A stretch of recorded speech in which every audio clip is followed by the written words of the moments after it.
The Eurozone will be stagnating for the time being because the lack of competitiveness in Southern Europe will be compensated for with channels of public transfers, credit promises, and so on, which will distort the allocation of resources and bring savings from productive to unproductive uses.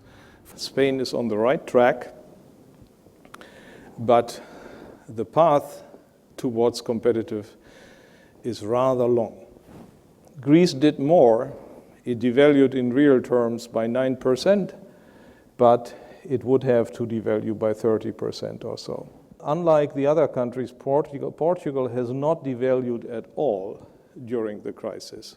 Portugal has always pumped debt money into the economy that created enough of a Keynesian boom in order to pretend to be healthy, but the result is that the necessary devaluation did not take place. And France needs to devalue by 25% and has not devalued either, according to these calculations. Italy is better off. It's not that far away from competitiveness, but it has done nothing during the crisis in terms of this indicator. Nothing. Lots of cheap talk, yes. Important political reforms by Renzi, we know. But in terms of measurable real devaluation, nothing. And here is the sinner, Germany. Germany did not inflate as the others did. It did not deflate either, but its relative price level declined. And that is now the major competitiveness problem in Southern Europe. Germany has to become more expensive.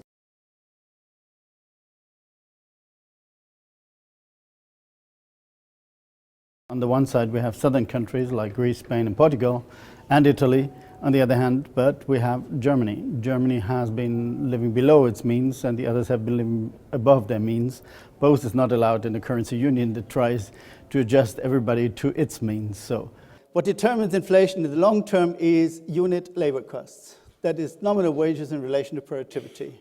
So more or less the growth rate of nominal wages minus the growth rate of productivity in growth rates, and that determines very clearly inflation. So what you have to look at if you want to know who did right and who did it wrong in the Eurozone about the inflation target of 2%, well, this is a simple question. You look at the development of unit labor costs in relation to the inflation target. And then you see who was right and who was wrong. France is the only country that is exactly on the inflation target. So only France got it right. Namely, to understand what a monetary union is about, namely that you have to stick to the inflation target. There's one country below the line of France. What is that country doing there?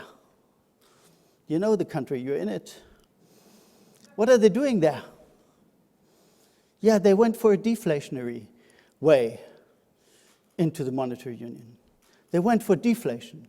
But that was not the idea. That was not the idea about the monetary union, that one country would go for in a deflationary period exactly starting with the monetary union, because all the other countries adjusted to the 2% inflation target because it was the German target in the past. But when the others were there, Germany was elsewhere.